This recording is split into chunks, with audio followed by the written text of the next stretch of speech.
साथ संगत जी, प्रेम से कहना धन निरंकार जी। स्वागत है आप सभी का आपके ही चैनल पर। हाजिर हूँ मैं आप सभी के लिए एक नई साखी लेकर। साथ संगत जी, जब इंसान के ऊपर कोई दुख आता है तो उस दुख में उसके अपने ही काम आते हैं। आज की ये साखी इसी विषय पर आधारित है। चलिए आज की साखी सुनते हैं।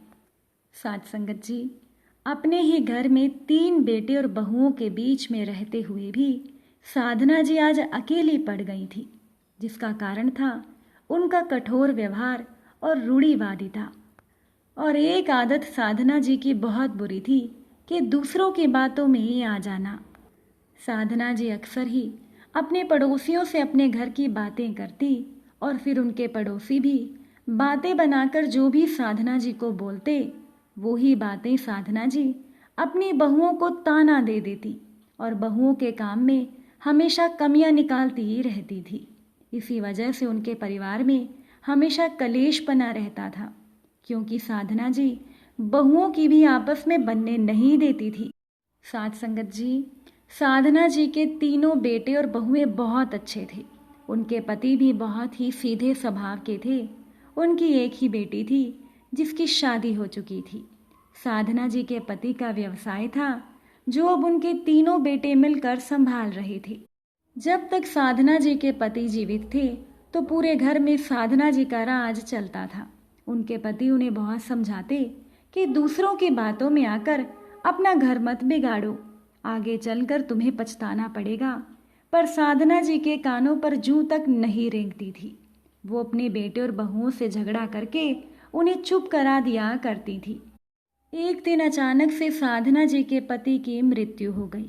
अब पति के जाने के बाद उनके सगे संबंधियों ने, उनकी सहेलियों और पड़ोसियों ने उनको भड़काना शुरू कर दिया और देखते ही देखते घर और व्यवसाय का बंटवारा हो गया।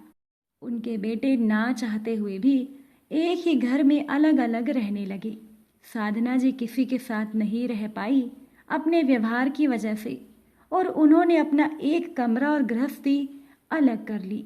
उनकी बेटी जब भी आती माँ को बहुत समझाती, पर साधना जी के कान इतने भरे हुए थे कि उन्हें कौन अपना कौन पराया ये समझ ही नहीं आया। धीरे धीरे बेटी ने भी आना कम कर दिया।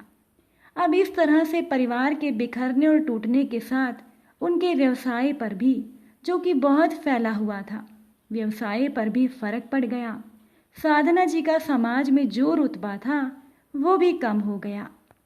पहले साधना जी जब अपना रुतबा दिखाती थी तब उनके परिवार वाले और उनकी सहेलियां उनकी बहुत चापलूसी करते थे, क्योंकि उनके पास अपार धन दौलत था।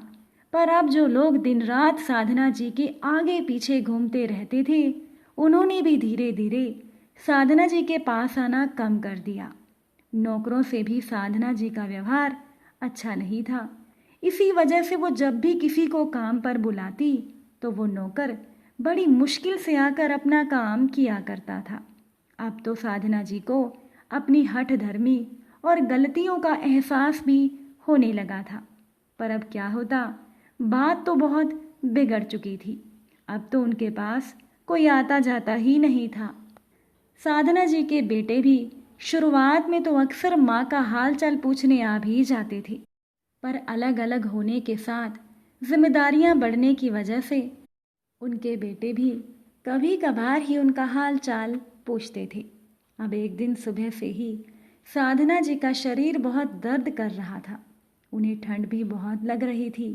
उन्होंने 2-3 कंबल और रजाई भी ओढ़ ली, पर फिर भी उनका शरीर ठंड से कांप रहा था। बुखार भी बढ़ता जा रहा था और उनमें इतनी हिम्मत भी नहीं बची थी कि वो उठकर पानी भी पी लें या दवा ले लें। साधना जी की आंखों से आंसू बहने लगे। वो याद करने लगी वो समय जब वो पिछली बार बीमार पड़ी थी।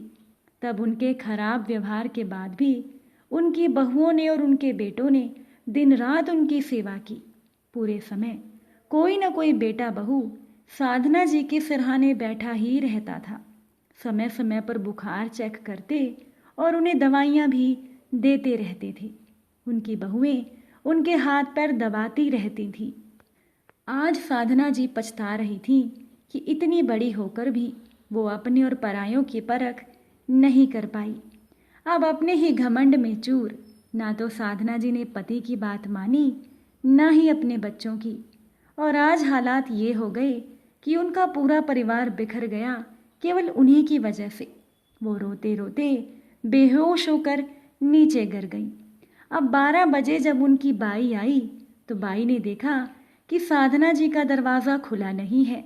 वो दौड़कर उनके बड़े बेटे, जो कि बाहर जाने को थे, उनके पास पहुंची और काम वाली बाई ने साधना जी के बड़े बेटे से कहा कि साहब, आपकी माता जी दरवाज़ा नहीं खोल रही। बड़े बेटे ने कहा, क्या हुआ उनको? वो घबरा कर पूछने लगा। काम वाली बाई ने कहा, पता नहीं साहब, मैं तो काम करने के लिए आई थी, पर माता जी दरवाज़ा नहीं खोल रही। इसके बाद उनके बड़े बेटे ने अपने दूसरे भाइयों को भी आवाज़ लगाई।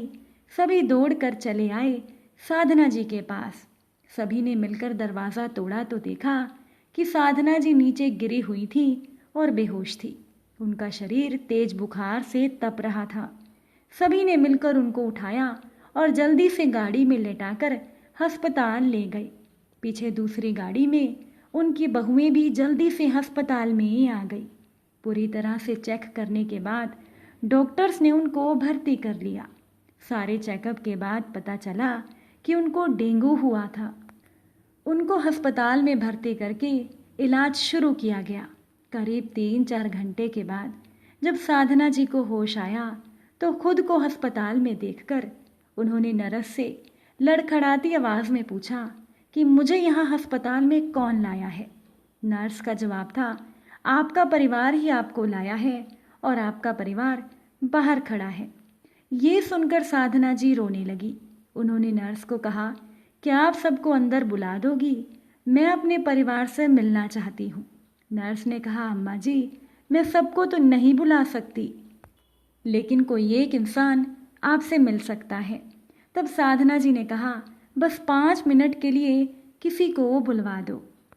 अब चूंकि डॉक्टर साधना जी के परिवार को अच्छे से जानते थे, इसी वजह से डॉक्टर ने पूरे परिवार को अनुमति दे दी कि वो साधना जी से मिल सकें। उनके तीनों बेटे और बहुएं उनके पास आते हैं और अपने परिवार को एक साथ देखकर साधना जी रोने लगती हैं। बोलती हैं कि मेरे बच्चों, मुझे माफ़ कर दो। मैंने इतनी बड़ी होकर और माँ होकर भी अपना फ़र्ज़ पूरा नहीं किया। दूसरों की बातों में आकर अपना बसा बसाया घर उजाड़ दिया। मैं तो इतनी बड़ी होकर भी अपनों की परख नहीं कर पाई और बस परायों की बातों में ही आती रही। मुझे माफ़ कर दो। उनके बेटों ने उनका हाथ पकड़ लिया। कहा कि माँ, आप बस बिल्कुल ठीक हो जाओ। आपके आशीर्वाद और अपना घर आंगन हम मिलकर फिर से हरा भरा कर लेंगे। और आज सभी की आंखों में खुशी के आंसू थे। साथ संगत जी, आपको आज की ये साखी कैसी लगी कमेंट करके ज़रूर बताइएगा। आप सभी से फिर मुलाकात होगी एक नई साखी के साथ। साथ संगत जी, प्यार से कहना, धन निरंकार जी।